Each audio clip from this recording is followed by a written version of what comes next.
Welcome to this explainer. Okay, right now, massive macroeconomic forces and complex trade-offs are actively rewriting global supply chains behind the scenes. Today, we're unpacking a real-time, absolutely high-stakes international business case study, the economic tug-of-war between the United States and India.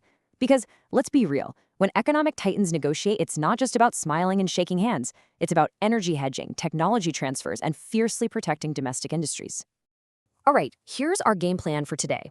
We'll start with the diplomatic catalyst of Marco Rubio's recent visit, define what strategic autonomy actually means, look at the trade integration dilemma, tackle the Venezuela oil question, and then wrap up by analyzing the real risks, rewards, and how to preserve economic sovereignty.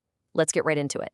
Section 1, the diplomatic catalyst, focusing on Marco Rubio's visit to India. So you probably saw that U.S. Secretary of State Marco Rubio recently made this highly publicized trip to India. Well, sure, there were the usual cultural stops in Kolkata, but the real action, the absolute crucible of this visit happened completely behind closed doors. As this quote hits the nail on the head, the true significance here is what this points to for the future. We're talking hard-nosed, intense negotiations over trade, tech, and energy security between two global heavyweights with overlapping interests, but man, vastly different structural expectations. Moving on to Section 2. Defining strategic autonomy, the foundation of India's strategy. Okay, so to really grasp what's happening at that negotiating table, we first need to understand India's ultimate operational playbook. It's called strategic autonomy.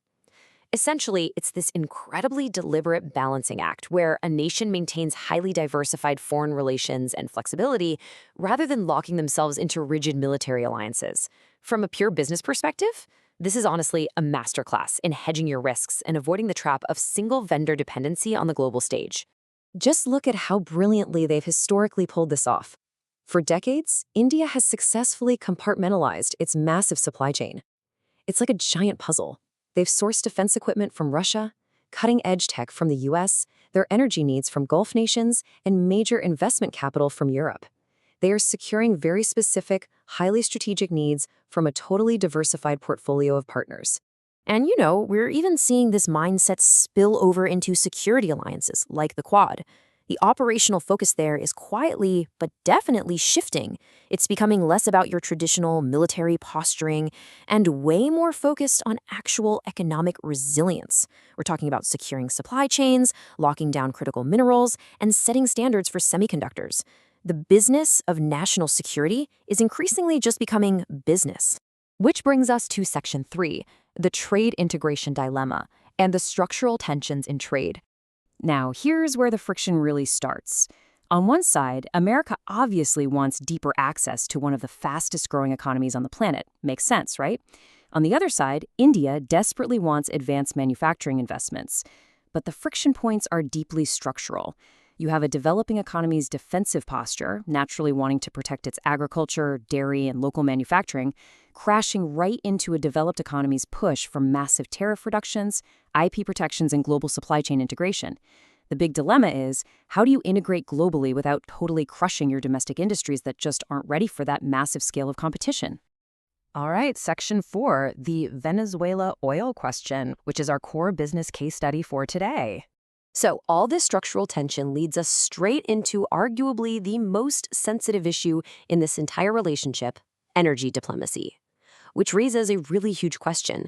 Is India's renewed openness to Venezuelan crude oil actually based on pure commercial logic? Or is it more of a geopolitical adjustment? A way to appease Washington and start phasing out Russian energy? Let's dig into that in Section 5. Analyzing risks and rewards, and the true cost of diversification. Okay, let's just strip away the politics for a second and look at this strictly as a business equation. Shifting to Venezuelan crude introduces some massive supply chain friction. First off, you're looking at vastly extended shipping routes, which immediately spikes your logistics and insurance costs. Plus, Venezuelan crude grades require some heavy capital expenditure for complex refinery adjustments and blending needs.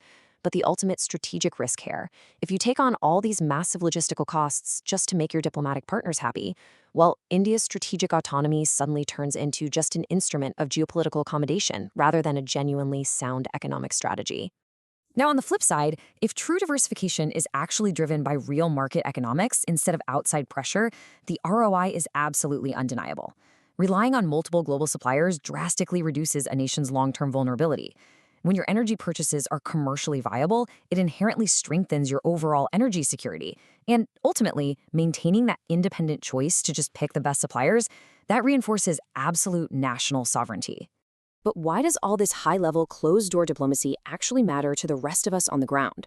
Well, because if strategic geopolitical calculations start outweighing the basic economic ones, those opportunity costs don't just magically disappear. Nope, they get absorbed by the broader economy. If you artificially inflate your supply chain costs with higher shipping and insurance premiums, you're directly compressing industrial margins. And what happens next? That drives up inflation for everyday consumers and hits the agricultural sector right where it hurts. And that brings us to our final part, Section 6, Preserving Economic Sovereignty and the Macroeconomic Stakes. To successfully navigate this whole situation, India is practically walking a high wire across three crucial steps. First up, they absolutely must protect their domestic agriculture and local industries from unequal integration. Second, they have to guarantee that any energy diversification is strictly 100% commercially justified, not just done as a diplomatic favor. And third, they need to secure that vital investment and tech from Washington without surrendering their own regulatory freedom. Because look, while isolation definitely stifles innovation, careless integration, that sacrifices sovereignty.